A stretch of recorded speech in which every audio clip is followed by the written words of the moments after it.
Okay, today we are starting the next chapter, chapter 9, lesson 1 over area of a parallelogram. And we're also going to put rectangle in this one, which you guys have already done before. So let's take a look at the first part that we have. We have the area A. So area is a big capital A. Of a parallelogram is the product. Product means we're going to be multiplying of its base, B, and its height, H. So that's just telling you what the equation, the formula is that we're going to use. So your formula is right here. A equals BH. Your B and your H do need to be lowercase because as you get a little older, the letters will be uppercase and they'll mean different things. Like in the next chapter, uppercase B will mean something else. So let's take a look at an example we have here. Trying to zoom in and it's not working today on the ladybug. That's okay, we'll still be able to see it a little bit. So the area of parallelogram is A equals base times height. So that means we're going to take 11 times 20 and we get 220. Since it's centimeters, we're going to put centimeters squared because area has that little tiny square on it. The reason we didn't take this 13 because that was the diagonal line and we needed a straight up and down, which is the height. So let's take a look at this next one. This next one we're going to have to count ourselves because they're in boxes. So the height, we're going to take it from the top line to the bottom. So we have 1, 2, 3. So H equals 3. And now we need to find the base. 1, 2, 3, 4, 5, 6. So the base equals 6. When it doesn't have any labels, that just means we're going to use the label units. Now you need to write your formula, which is A equals base times height, and we're going to plug our numbers in. So our base is 6, our height is 3, 6 times 3 is 18, and then our label is units squared. So 18 units squared is our answer. You'll always write your formula, then plug it in, and then get your answer. If you don't do that, you will not be receiving full points. This next one down here, we're not counting, it gives it to us.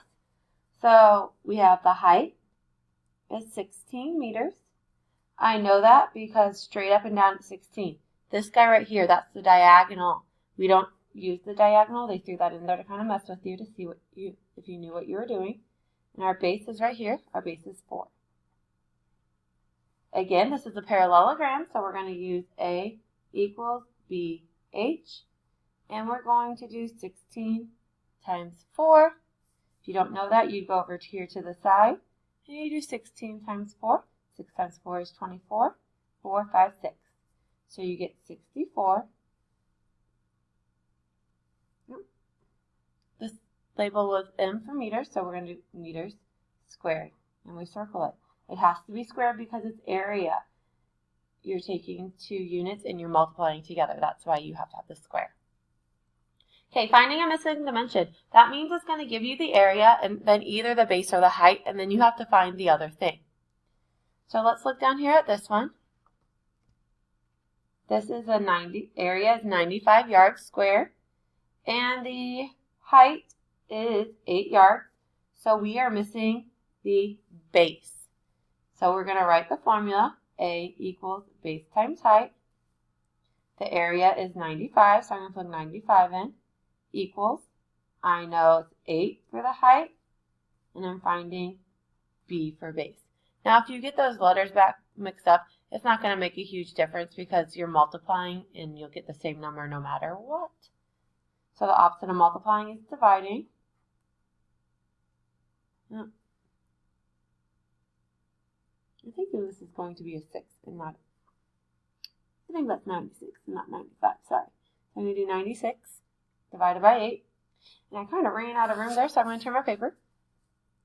96 divided by 8. 8 goes into 9 once. Yeah, it has to be 96. 8 goes into 16 twice. So we got 12. So B equals 12 yards. Now in this case it's not squared because this isn't yards we're finding. Not yards. It's not area we're finding. Area is already up here squared. This is just the base, so he's not squared. This next one, area is 48. The height equals 6 meters. And we need to find the base.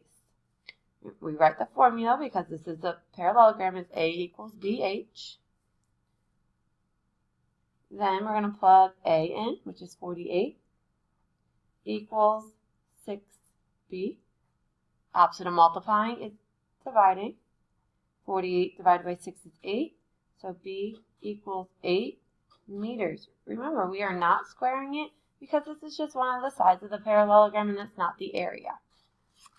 Over here is just going to be a nice little rectangle review. It is similar to the area of parallelogram, but instead of base times height, it's length times width. And now when you write, I know there's a capital L here, but you should use a lowercase l. I like to use a cursive lowercase l because otherwise it kind of looks like a 1 and then I get confused sometimes. So let's take a look. I have area equals length times width. So I'm going to take 3 times 8 and I get 24 centimeters squared because it's area, I have to square it. This next one, it gave me area and I need to find the length. So kind of like we did with the parallelogram.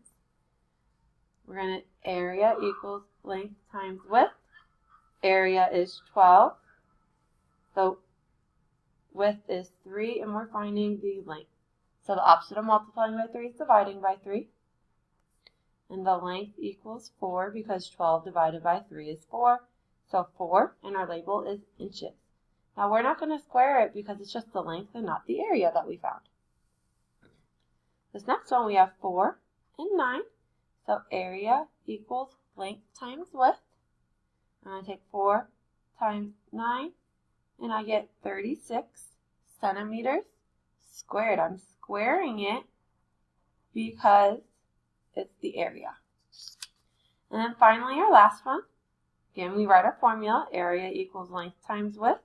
We're going to take 16 times 9. 6 times 9 is 54. 9 plus 5 is 14. So we get 144. And now we have to label. So 144 centimeters squared. And that's all you have to do. So you just need to make sure that you're paying attention to which shape it is so you know what formula to use. And yes, you do have to write your formula each and every time. If you need more help, make sure you're checking out some problems in your book, checking out other videos on YouTube, or you can head over to Khan Academy.